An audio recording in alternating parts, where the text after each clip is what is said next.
How to add subtitles to a picture or video on Filmora. First, you would select the picture or the video that you'd like to add the subtitles to. For this example, we will be using this picture. And then you'll click on text. And then click on subtitles, that's in the left hand corner. And there you'll see you have numerous options of different styles of subtitles that you can use. And you can see a preview of it there. With Filmora, there is always a lot of options.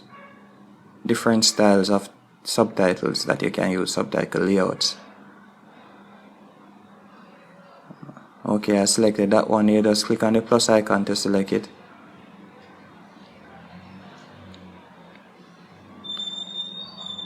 And it's very easy to edit also. Just click on the text in the timeline, and there you'll see the options.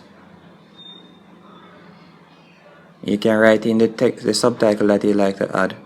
You can also change the color of the subtitle, and you can also change the positioning of the subtitle and also the size of the subtitle. It's very easy with Filmora.